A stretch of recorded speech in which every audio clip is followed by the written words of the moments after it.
তো দর্শক, কাঠের ফ্ল্যাশ পাল্লা কিভাবে আপনি ঝুলানোর আগে কাজ করবেন এটাই দেখাবো আজকের ভিডিওতে। আশা করব যে ভিডিওটি সকলেই কন্টিনিউ করবেন।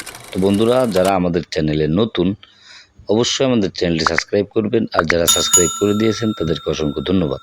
তো বন্ধুরা, শুরু থেকে যে কাজটা আমরা দেখাবো বরাবরের মতো কিন্তু আপনি কাঠের যে কোনো আসবাবপত্রই করেন না কেন সেটাকে আপনাকে ভালোভাবে ফিনিশিং করে নিতে হবে।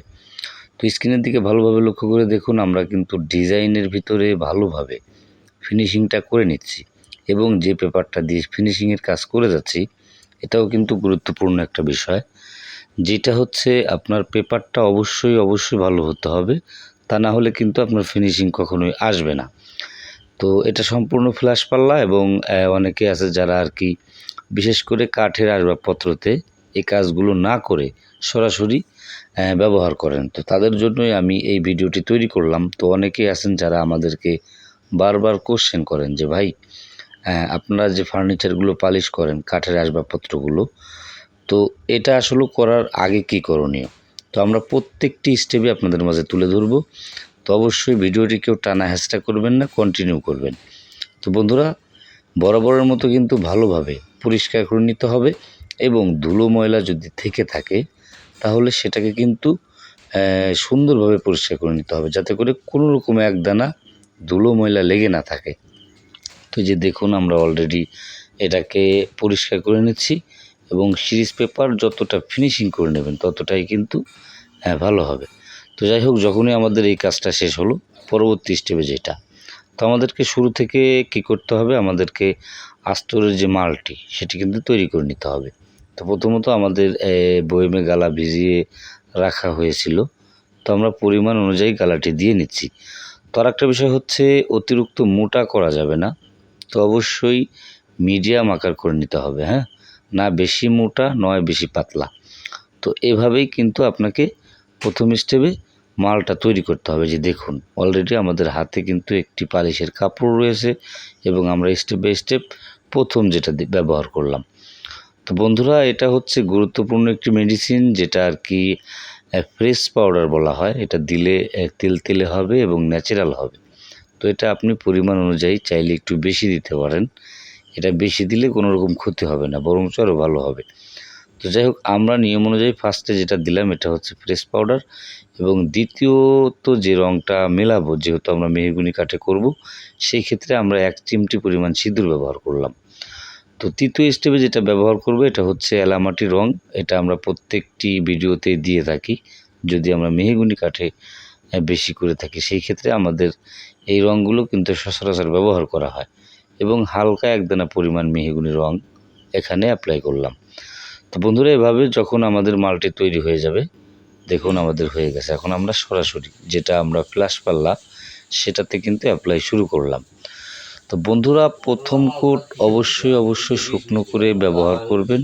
অনেকে আছে সরাসরি তুলির মাধ্যমে ভিজিয়ে ব্যবহার করেন এবং ঝুলে পড়ে বেয়ে পড়ে, ওটা কিন্তু একদমই দেখতে বিশ্রী হয় এবং ন্যাচারাল হয় না।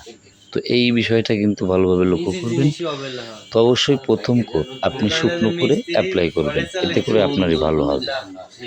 তো এভাবে যতক্ষণ পর্যন্ত আপনি শুকনো করে টান দিতে পারবেন ততটাই কিন্তু আপনার জন্য ন্যাচারাল পালিশ করতে সুবিধা হবে, যেহেতু এখানে সম্পূর্ণ ফ্ল্যাশ পাল্লা এবং এটার মাপটা হয়তো আমার জানা নেই। তবে যে পাল্লাই হোক না কেন, আপনার কাঠের যে কোনো আসবাবপত্রই হোক না কেন, সেম একইভাবে কিন্তু আপনি চাইলে করতে পারেন। এবং যদি আপনার ঘরে থাকা পুরনো ফার্নিচারও হয় সেই ক্ষেত্রে আপনি চাইলে এভাবে করতে পারেন। তবে ওটার ভিতরে কোনো রকম ফ্রেশ পাউডারটি ব্যবহার করা যাবে না, ঠিক আছে? তো অনেকে আছে যারা বলে, কমেন্ট করে আমাদেরকে লিখে জানান যে ভাই, পুরনো ফার্নিচারে কি ফ্রেশ পাউডার ব্যবহার করা যাবে কি না।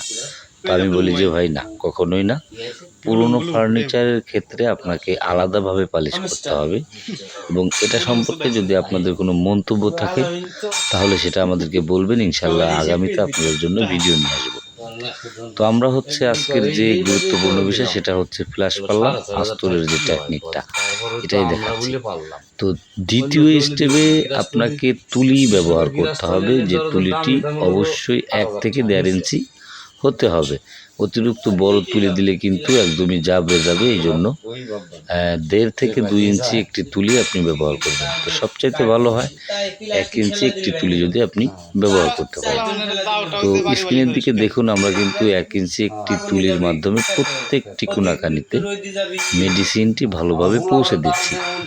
তো দর্শক, প্রথমত যদি আপনি শুরুর দিকটা ভালো করতে পারেন তাহলে কিন্তু আপনার অটোমেটিক কাজ ভালো হবে এবং এটা করতে সুবিধা হবে। তো এই জন্য বলি, প্রত্যেকটি কাজেরই শুরু থেকে আপনি ভালো করবেন, এতে করে আপনার অনেকদিন লাস্টিং করবে এবং সেটা কিন্তু ন্যাচারাল করতে সুবিধা হবে। তো এটা অনেকেই যারা আর কি আমাদের এই সাবস্ক্রাইবাররা রয়েছেন তারা অনেকে ভুলভাল কমেন্ট করেন। তো আমি আপনাদেরকে বলি, আপনারা সঠিকভাবে ভিডিওগুলো দেখবেন এবং আমরা কিন্তু প্রত্যেকটি কাজের যে ফুটেজগুলো আমরা কিন্তু আপনাদের মাঝে উপস্থাপন করে দিই। তো আশা করব যে এই ভিডিওগুলো দেখে আপনাদের কাজে লাগবে এবং আপনারা করতে পারবেন। তো এটাই ছিল ভিডিও। ভালো থাকবেন, ধন্যবাদ।